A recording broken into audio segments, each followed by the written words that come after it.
Hey, welcome to this episode of I Don't Know Jack About Parenting, where today I'm going to talk about 10 easy ways that you can help your children believe in themselves. So the big question is this: how are parents like us, who don't have a manual, who are doing the best we can, who feel as though we aren't enough, how are we going to raise healthy, happy children who we are proud of and still keep our sanity in that process? That's the question, and this podcast will give you the answers. My name is Ryan Roy, and welcome to I Don't Know Jack About Parenting, a podcast for parents who are being real with themselves.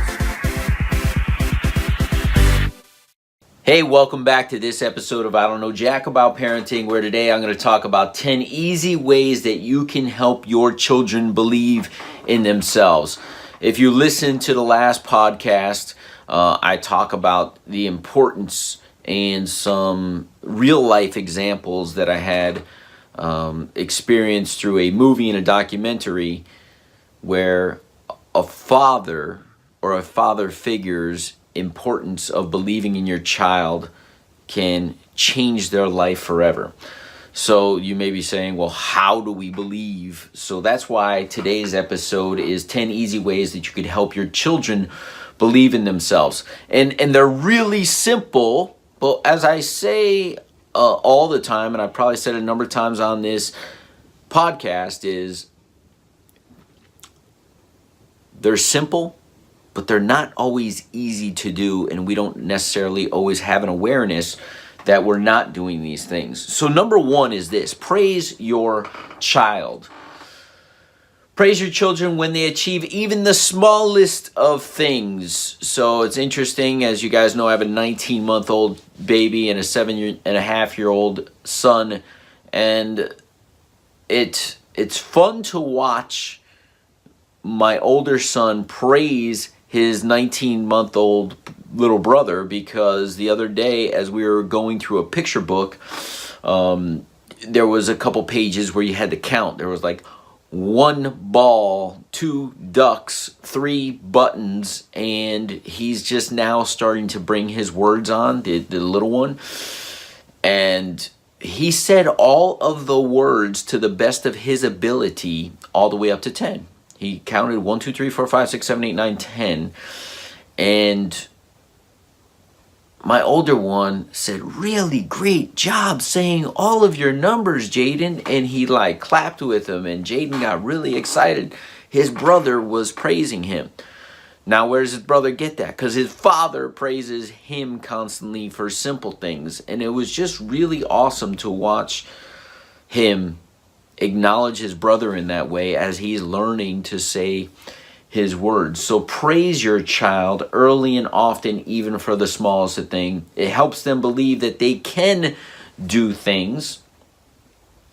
Criticism helps them to believe they cannot do it. So don't criticize them for the things that they're not doing. Praise them for the things they are doing. And too often in today's society, that's exactly how we're training our kids' brains.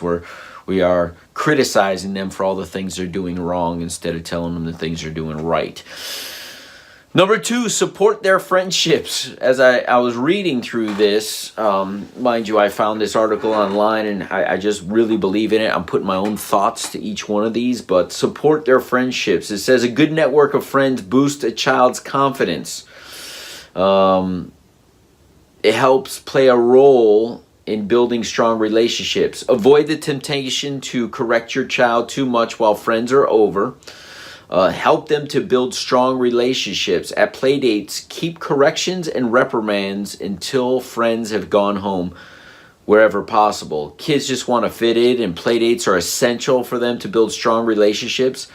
Try not to embarrass them in front of their friends. It could hurt their self-esteem. So just yesterday, my son had a few friends over, and I'm really good about, I believe it takes a village to really impact and empower our kids. And kids need to know that there are rules and boundaries in different homes. But yesterday was a fun day. It happened to be the day Easter We had a little Easter egg hunt over here. So only a couple of his friends made it over. And typically I'll go in and mess with the kids and talk to the kids and set some rules and boundaries so that they know that, hey, it's just not a free-for-all. But yesterday I allowed it to be a free-for-all. And the kids had a blast and they were within line. My son asked me, hey, what can we do, Dad? And I was like, what do you want to do? You want to play video games? Go play. The moms were like, yep, that's what those boys love doing. So they went, they were respectful, they shared. I could hear the dialogue from the other room. But my son knows that if I were to have to lay down the law, there's no... I've done it in front of his friends, but I've only done it to create boundaries for his friends and let them know that this is our house and we play by our rules. And as long as you play by the simple rules, which is be respectful towards each other, pretty much the main rule. And when I say something, I only have to say it once. So I ask you boys to clean up the room. Clean up the room. If we're going to grab a bite to eat, I should say, hey guys, come grab a bite to eat. It's not 5 minutes, let me finish this video game. Like, those are the simple rules in the house. I say things once and be respectful towards each other and towards the home and me. Those are the rules. And I find that when you set those simple rules, they do it. But support those friendships and allow them to be themselves. And I'll tell you, as a dad, I watch these boys roughhouse each other, and I understand it because I was a boy at one point, and I am a man, and I get the testosterone, but every part of me wants to stop them from beating up on each other and doing stuff, but they're boys, and they need to do those physical activities. Number 3 is trust your child. And I would go as simple, and it doesn't say this in this article, but I would go as simple as to say, tell them you trust them in your words and your actions. And she says it boosts a child's self-esteem. Show children you trust them. If you don't trust them, you have nothing to break. By trusting your child to do certain job or play in a certain area, a safe one of course, you help them to believe they are trustworthy. Trust them until they give you a reason not to trust them, and this will help you tenfold during their teenage years. So I think about this, oftentimes we live in a day and age. I live on a cul-de-sac. We live in a quiet, safe neighborhood. He's at an age where he could go out and play. We have a park across the street. So there'll be times where we're going over to the park, and I was like, go ahead, go down there, and I'll meet you there in a minute. And he's like, you can let me, I can go? And I'm like, yeah, I trust you. Just make sure when you get to the street, you look both ways.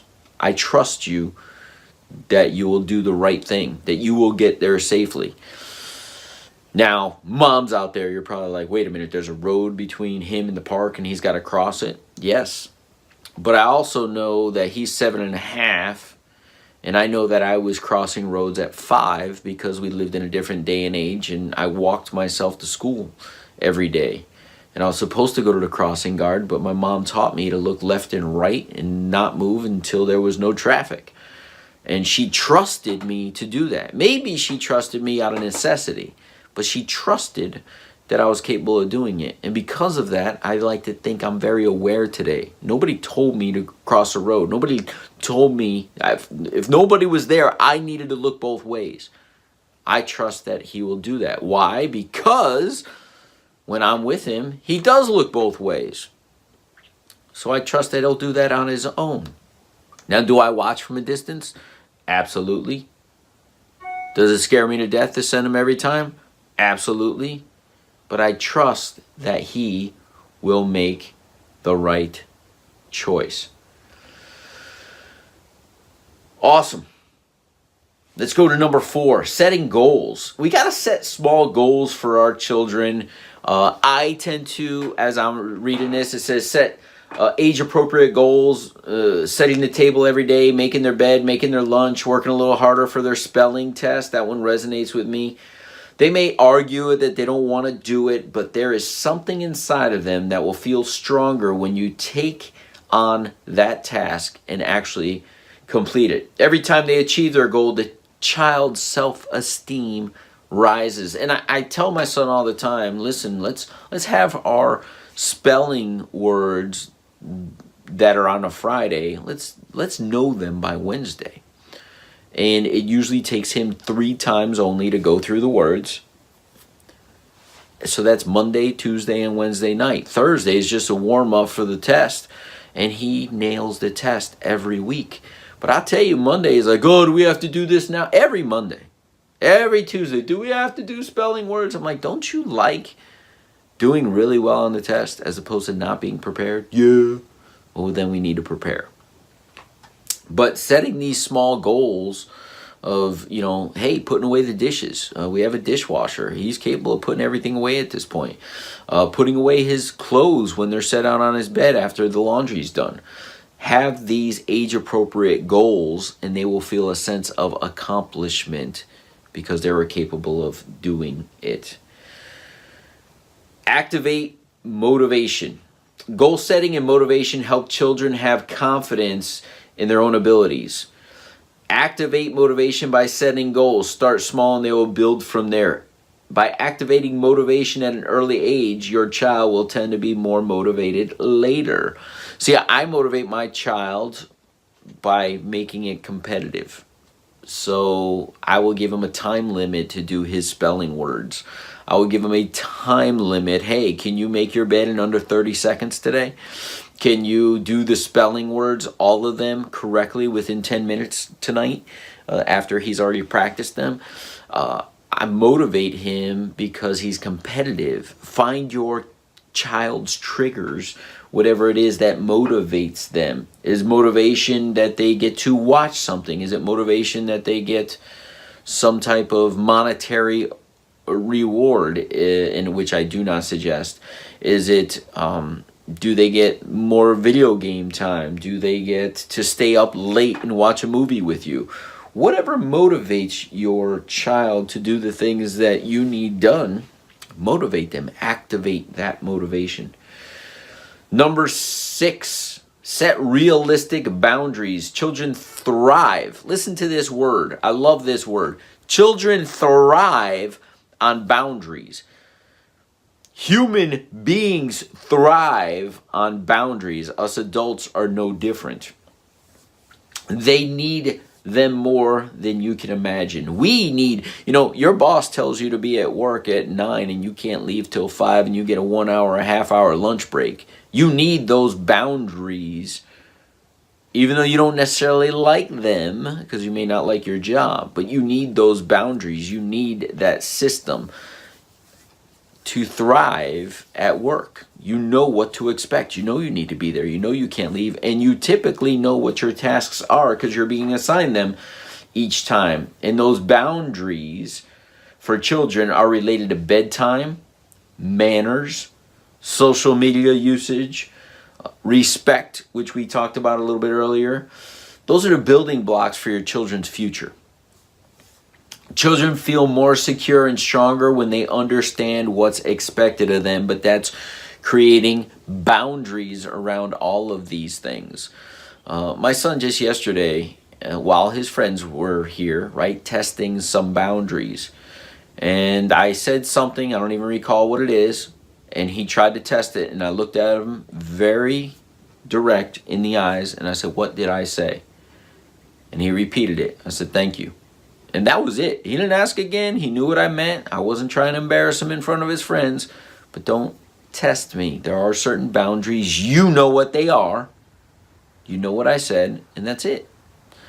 But he'll respect me later on for having said those things. His friends respect me more for having followed through on the boundaries. Because even though they don't know what the boundaries are, they realize in that moment, whoa, his dad means business.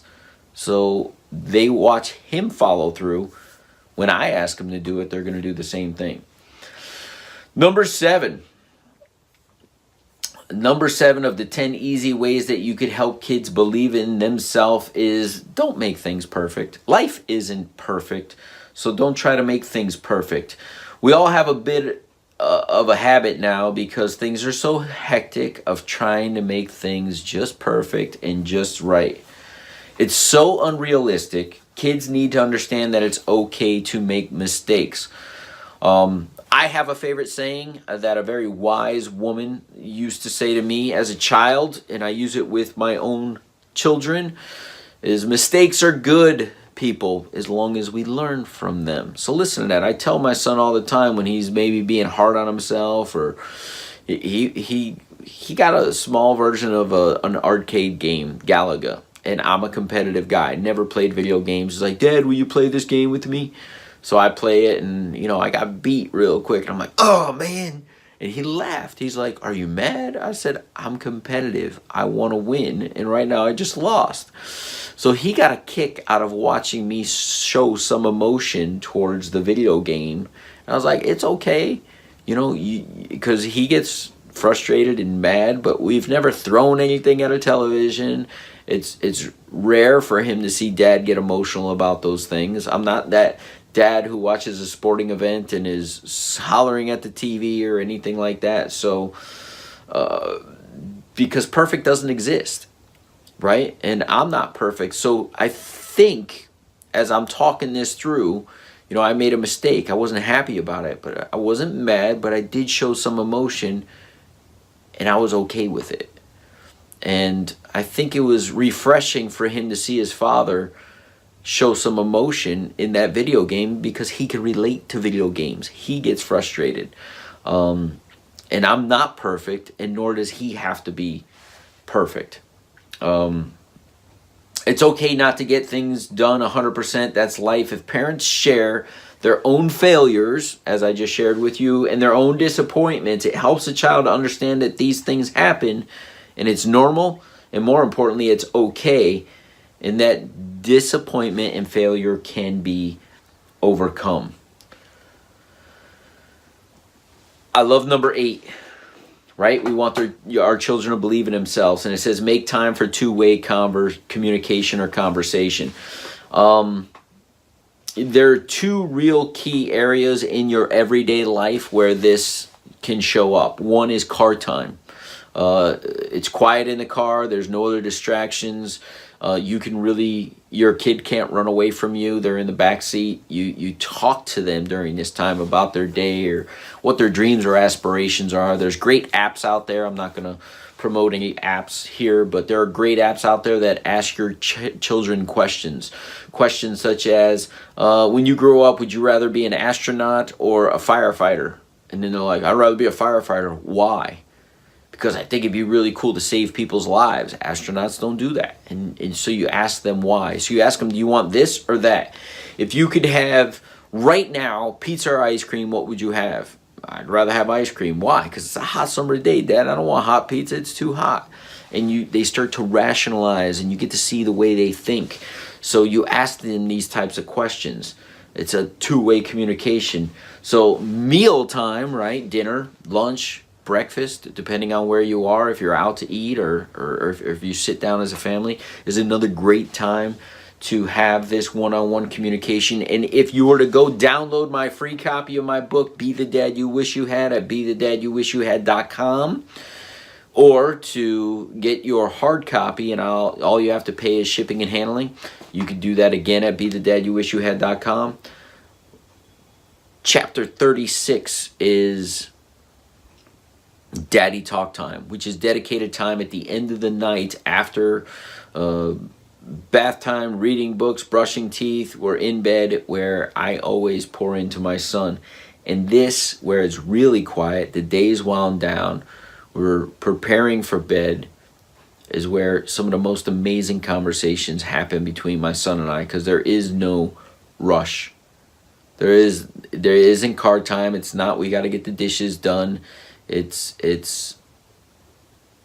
We end our day with talking about our day, and it's one-on-one, two-way communication, and it has been invaluable in my parenting journey, and I share details of that in the book.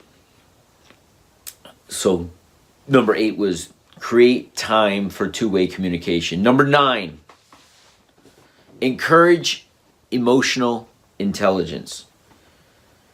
Emotional intelligence is becoming an issue. Sometimes when I greet someone's child, that they have their head in their phone and they don't respond. Parents need to avoid sending the message to their children that they don't have to speak to adults. It's not okay because children aren't learning about eye contact, which is a huge part of self-confidence and communication.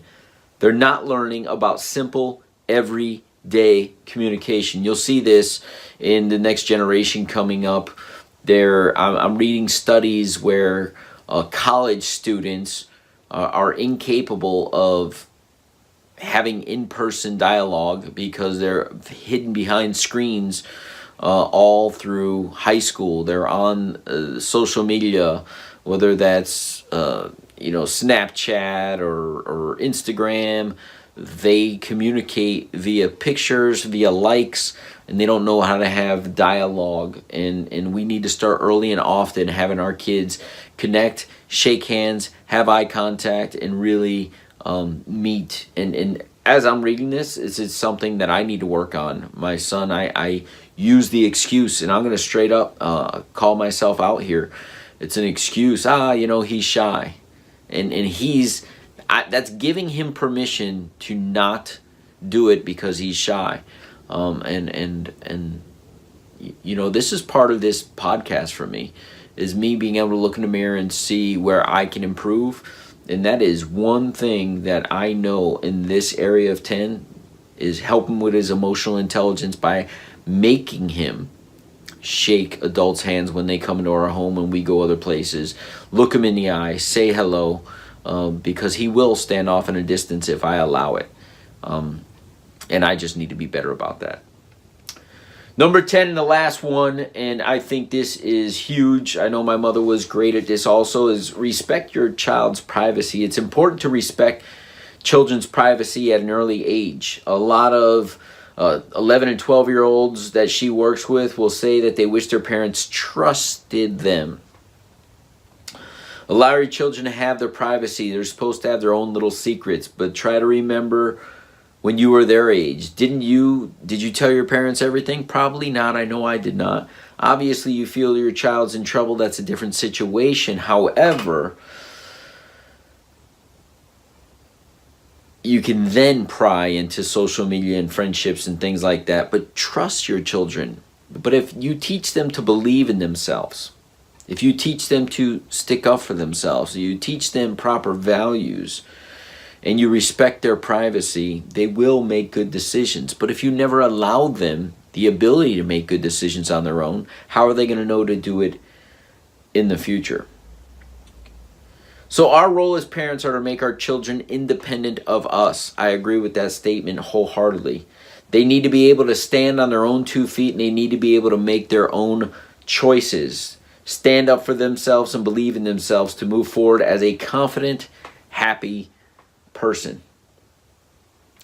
And then she shares this. She recently had a 19-year-old girl who came to her because she was so tired of feeling bad about herself. Her self-esteem was very low, and that when this doctor asked her if she could change one thing about her parenting experience, what would it be? She said she wished her parents had taught her how to cook. Listen to this. How to set the fire, how to make the bed, and how to live independently. She wished they had trusted her to make decisions and encouraged her to believe in herself. That's really is something for all of us parents to think about. A 19-year-old girl said those things. Wished her parents had taught her how to cook, how to light the fire, how to make her own bed, and how to live independently. She wished they had trusted her to make her own decisions and encouraged her to believe in herself. See, when you do all those things for your child that she just described, they don't have any self-confidence. You're telling them through your actions that you don't believe they're capable of doing it, that you don't trust that they're going to do it right. And I often say, done is better than perfect. Because if you teach your child make their bed. And at the end of the day, it's done, but the fold or the crease isn't quite perfect, or maybe the pillows are a little bit out of place. We can improve on something that has already been done, and we can get better and better. Perfect doesn't exist. But if we never allow them the chance to fail or to make a mistake, we're not allowing them the chance to grow. Because as a wise woman said, and I shared it with you earlier, mistakes are good as long as we learn from them. But you got to allow them to make mistakes. We'll see you in the next episode of I Don't Know Jack About Parenting. Do you want to be the dad you wish you had? If so, go get my free book, Be the Dad You Wish You Had, at BeTheDadYouWishYouHad.com. Inside, you'll find my most effective 40 tips to quickly and easily transform yourself into the ideal dad. Go to BeTheDadYouWishYouHad.com now and get it while it's free.